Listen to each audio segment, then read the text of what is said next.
That ABC News exclusive from Barbara Walters. All year long, we've seen dictator after dictator fall in the Middle East, and for 9 months, Syria's Bashar al-Assad has desperately been trying to avoid that fate with a brutal crackdown that has taken the lives of up to 4,000 people. All that time, President Assad has not given any television interviews to anyone in the West until now. Barbara Walters is here with us, and Barbara, I watched that interview. You were really in his face. Well, George, there were no restrictions, there were no guidelines. We were free to ask any questions. Bashar al-Assad is a dictator by accident, a mild-mannered ophthalmologist. He studied medicine in England and found himself thrust into the role of being Syria's leader after the deaths of his dictator father and older brother. He insisted to me that he has the support of much of his country, but not many others believe that. And I began by asking him how he ended up in the position he's in. Not long ago, you were widely seen as a fresh, pragmatic leader, a doctor whose life was in healing people. Now, sir, much of the world regards you as a dictator and a tyrant. What do you say to that? What's important how the Syrian people look at you, not how you look at yourself. So I don't have to look at myself. The protest really began after the detention and torture of children who were writing graffiti calling for your downfall. I've seen awful pictures of what happened. Why was there such a brutal crackdown? What happened? Well, I'll give you some examples that I saw. Yeah. A 13-year-old boy who was arrested in April. A month later, his body was returned to his family bearing scars of torture. A famous cartoonist whom you know, who was critical of you, badly beaten, his arms were broken.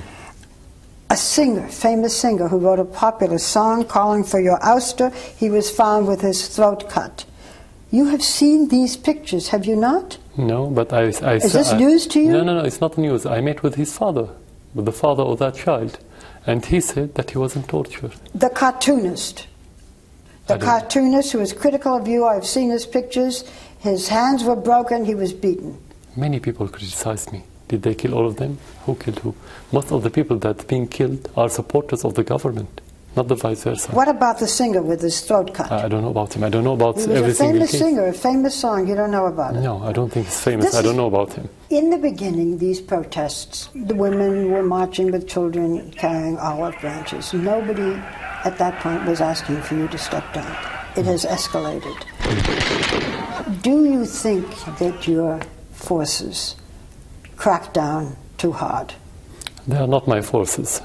They are military forces belong to the government. Okay, but you're I don't own them. I'm president. Okay. I don't own the country. So they're not my forces. No, but you have to give the order.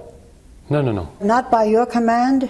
No. We don't have, no one's command. There was no command to kill or to be brutal. People went from houses to houses. Children were arrested. I saw those pictures. To be frank with you, Barbara, I don't live here. How did you know this? We have to be here to see. We don't see this. So it cannot depend on what you hear in the United States. But I saw reporters who brought back pictures. Yeah, but how did you verify those pictures? Yeah, so that's why we are talking about false allegations and distortion of reality. Last week, an independent United Nations Commission issued a report. What it said was that your government committed crimes against humanity.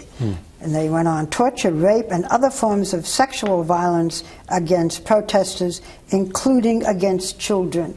What do you say to them? Do you acknowledge that? Do you acknowledge what the UN said? Very simply, I would say send us the documents and the concrete evidences that you have, and we'll see if that's true or not. You have a lot of allegations now. Did the UN not send you these documents? Nothing at all. They should send us the documents. As long as we don't see the documents and the evidences, we cannot say yes. That's normal. We cannot say just because the United Nations. Who said that the United Nations is a credible institution? You do not think the United Nations is credible? No. You have an ambassador to the United Nations? Yeah. It's a game you play, but doesn't mean you believe in it. You have said often that you don't see yourself doing this job for life. You've said you're doing it for your country. With all the turmoil in your country, is it perhaps better for Syria that you no longer remain its leader? I don't have problem. For me, it's about public support. This is the most important thing. So when I feel that the public support declined, I won't be here. Even if they say, if they ask or not, I shouldn't be here if there's no public support. Okay. That's conclusive. What do you think is the biggest misconception that my country has of what's happening here, if indeed there is a misconception? We don't kill our people. Nobody kill, no government in the world kill its people unless it's led by a crazy person. For me as president, I became president because of the public support. It's impossible for anyone in this state to give order to kill. Do you feel guilty? I did my best to protect the people, so you cannot feel guilty when you do your best. You feel sorry for the life that has been lost, but you don't feel guilty when you don't kill people.